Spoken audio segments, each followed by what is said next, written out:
वायु देवता के द्वारा कश्यप, अगस्त्य, वशिष्ठ, अत्रि और चैवन मुनि की महिमा का वर्णन।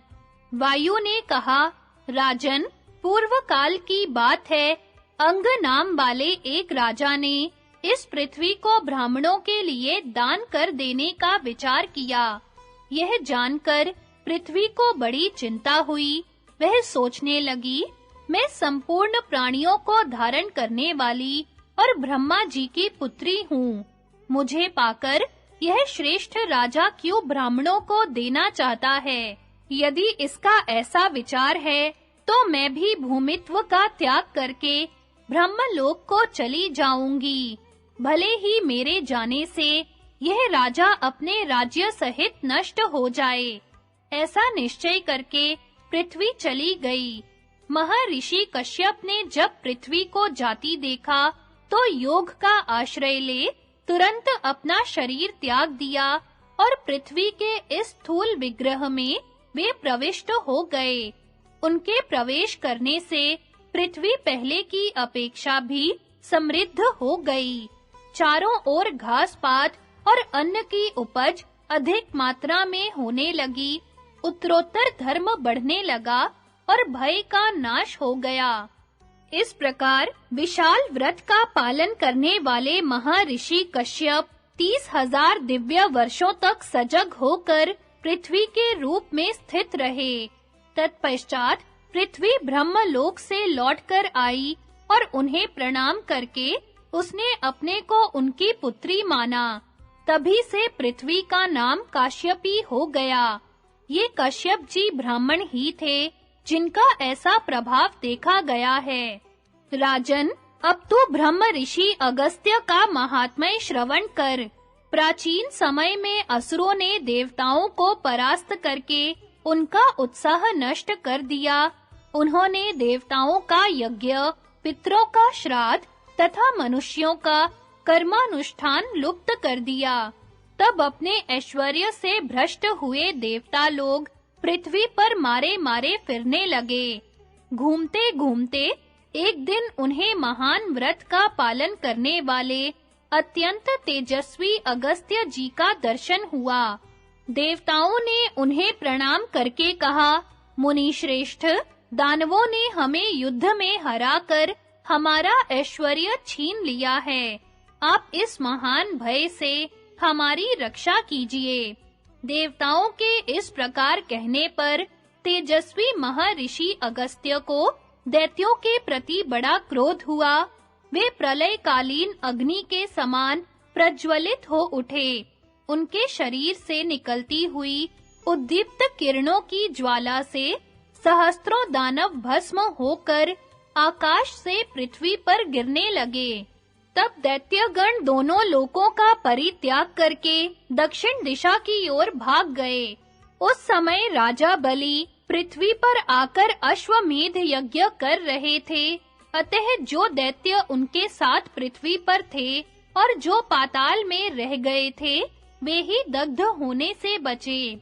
इस प्रकार अगस्त्य के तेज से स्वर्गवासी दैत्यों के दग्ध हो जाने पर देवताओं का भय दूर हुआ और वे पुनः अपने-अपने लोक में चले गए। कार्तवीर्य, ऐसे प्रभावशाली अगस्त्य मुनि की कथा मैंने तुझे सुनाई है, तो उनसे भी श्रेष्ठ किसी क्षत्रिय को जानता हो तो बता। यह सुनकर भी राजा कार्तवीर्य मौन ही रहा।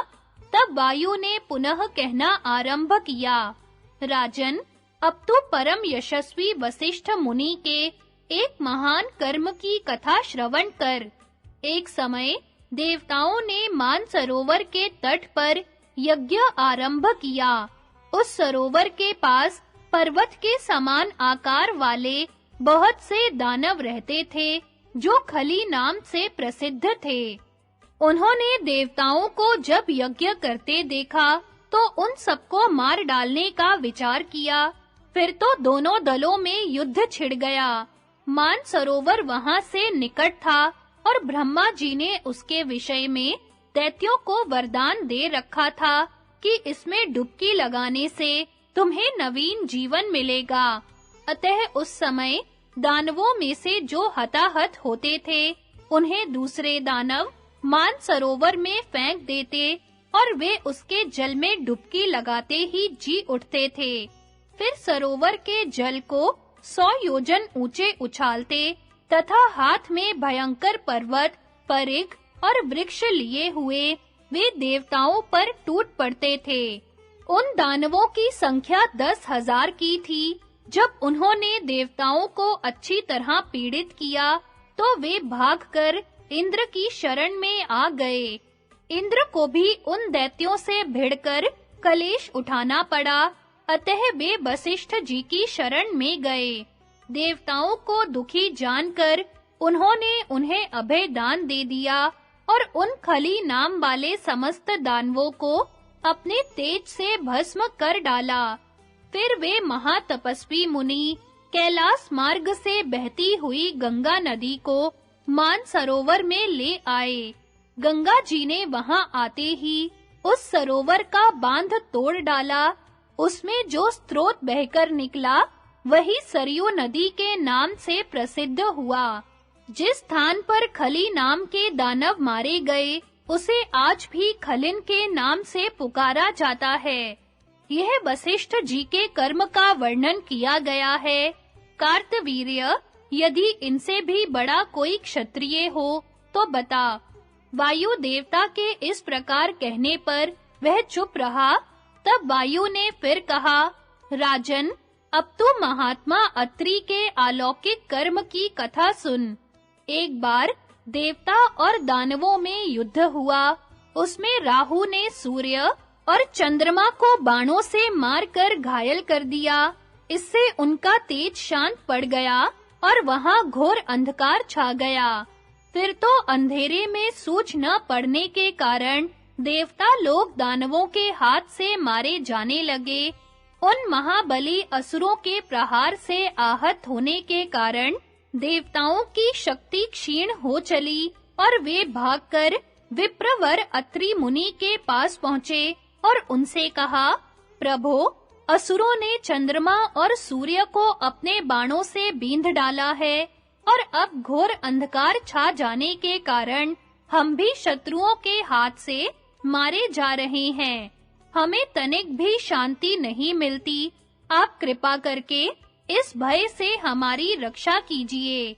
अत्रि ने कहा, मैं किस तरह आप लोगों की रक्षा करूं? देवता बोले, आप अंधकार को नष्ट करने वाले चंद्रमा और सूर्य का स्वरूप धारण कीजिए और हमारे शत्रुओं का नाश कर डालिए। उनके ऐसा कहने पर अत्रि ने चंद्रमा का रूप धारण किया और देवताओं की ओर शांत भाव से देखा। उस समय चंद्रमा और सूर्य की प्रभा मंद देखकर अत्रि ने अपनी तपस्या से प्रकाश फैलाया और संपूर्ण जगत को अंधकार शून्य एवं आलोकित कर दिया। उन्होंने अपने तेज से ही देवताओं के शत्रुओं को परास्त कर दिया। उन महान असुरों को अत्रि के तेज से दग्ध होते देख देवताओं ने भी पराक्रम करके उन्हें मार डाला। इस प्रकार अत्रि ने सूर्य को तेजस्वी बनाया, देवताओं का उद्धार किया और असुरों को नष्ट कर दिया। जैसा महान कर्म अत्रि ने किया, उस पर तू दृष्टि डाल और बता, उनसे भी श्रेष्ठ कोई क्षत्रिय है? यह सुनकर भी कार्तवीर्य ने कोई उत्तर नहीं दिया। तब वायुदेव पुनः कहने लगे, राजन, अब महात्मा चैवन के महान कर्म का श्रवण कर। पूर्व काल में चैवन मुनि ने अश्विनी कुमारों को सोमपान कराने की प्रतिज्ञा करके इंद्र से कहा, देवराज, आप दोनों अश्विनी कुमारों को देवताओं के साथ सोमपान में सम्मिलित कर लीजिए।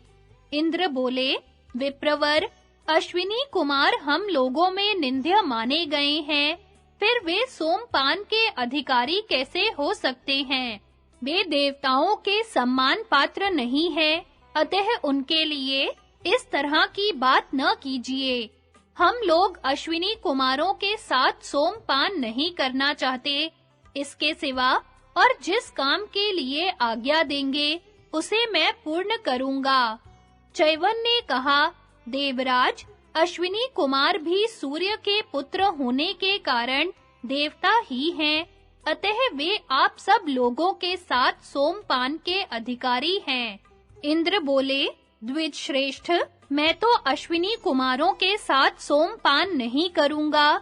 चैवन ने कहा, इंद्र, यदि तुम सीधी तरह मेरी बात नहीं मानोगे, तो यज्ञ में तुम्हारा अभिमान चूर्ण करके मैं जबरदस्ती उनके साथ तुम्हें सोमपान कराऊंगा।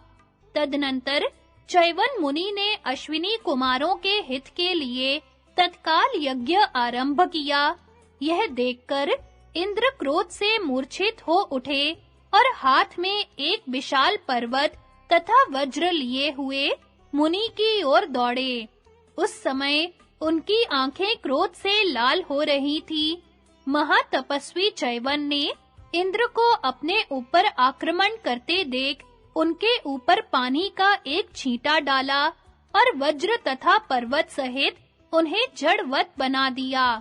फिर उन्होंने अग्नि में आहुति डालकर इंद्र के लिए एक अत्यंत भयंकर शत्रु उत्पन्न किया, जिसका नाम मद था। वह मुंह फैलाए खड़ा हो गया। उसकी ठोड़ी का भाग जमीन में सटा हुआ था और ऊपर वाला होंठ आकाश छू रहा था। उसके मुंह के भीतर 1000 दांत थे, जो 100 योजन ऊंचे दिखाई देते थे, तथा उसकी भयंकर दाढ़ें 200 योजन लंबी थी। उस समय इंद्र सहित संपूर्ण देवता उसकी जिह्वा की जड़ में आ गए। फिर तो मद के मुख में पड़े हुए देवताओं ने आपस में सलाह करके इंद्र से कहा, देवराज, आप विप्रवर चैवन को प्रणाम कीजिए। हम लोग निसंकोच होकर अश्विनी कुमारों के साथ सोमपान करेंगे। यह सुनकर इंद्र ने चैवन के चरणों में प्रणाम किया और उनकी आज्ञा स्वीकार कर ली तथा अश्विनी कुमारों को देवताओं के साथ सोमरस का भागी बनाया और अपना यज्ञ समाप्त कर दिया। इसके बाद उन्होंने जुआ, शिकार, मद्यपान और स्त्रियों में मद को बांट दिया। इन दोषों में आसक्त हुए मनुष्यों का अवश्य ही नाश हो जाता है, अतः इनका दूर से ही त्याग कर देना चाहिए। राजन, यह तुझे मैंने चैवन मुनि के महान कर्म का वर्णन किया है। बता, उनसे भी बढ़कर कोई क्षत्रिय है? भीष्म जी कहते हैं, युधिष्ठिर, जब वायु ने इस प्रकार ब्राह्मणों का महत्व बतलाया, तो कार्तवीर्य अर्जुन ने उनके वचनों की प्रशंसा करके इस प्रकार उत्तर दिया, प्रभो, मैं सब प्रकार से और सदा ब्राह्मणों के लिए ही जीवन धारण करता हूँ, ब्राह्मणों का भक्त हूँ और प्रतिदिन ब्राह्मणों को प्रणाम करता हूँ। विप्रवर दत्तात्रेय जी की कृपा से मुझे यह बल, उत्तम कीर्ति और महान धर्म की प्राप्ति हुई है। वायुदेव, आपने मुझसे ब्राह्मणों के अद्भुत कर्मों का वर्णन किया है और मैंने ध्यान देकर उन सबको श्रवण किया है।